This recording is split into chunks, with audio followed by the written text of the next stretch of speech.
வணக்கம் நேயர்களே.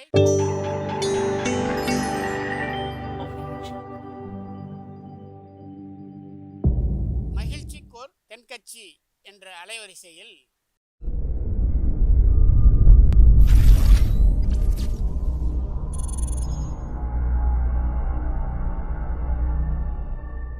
சிரிப்போம், சிந்திப்போம், செயல்படுவோம் என்ற தொடர் நிகழ்ச்சி தினமும் காலை 8 மணிக்கு யூடியூப் அலைவரிசையில் ஒளிபரப்பாகும் என்பதை மகிழ்ச்சியோடு தெரிவித்துக் கொள்கிறோம்.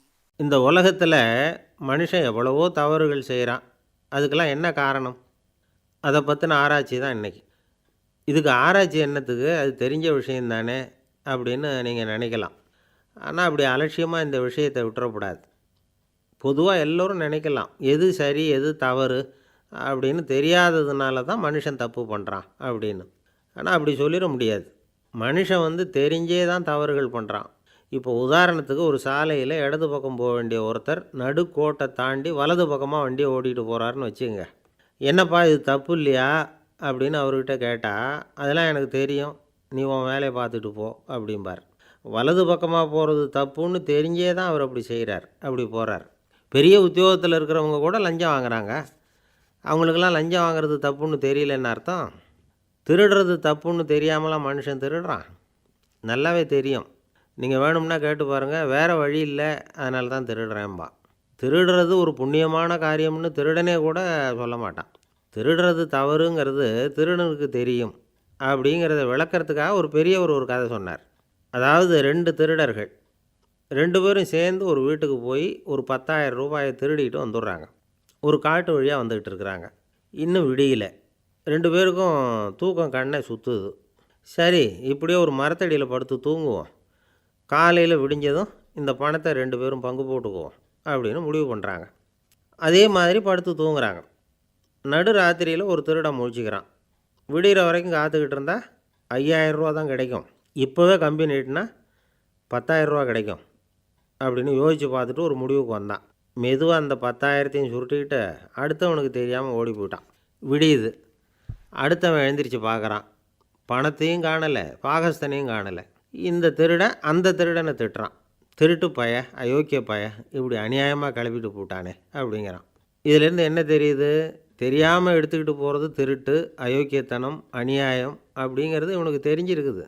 அதனால தான் அடுத்தவனை பார்த்து இப்படி திட்டுறான். அதனால் தெரியாததுனால மனுஷன் தவறு பண்ணுறான்னு சொல்கிறது சரியில்லை. அப்படின்னா மனுஷன் பண்ணுற தவறுகளுக்கு உண்மையான காரணம் தான் என்ன?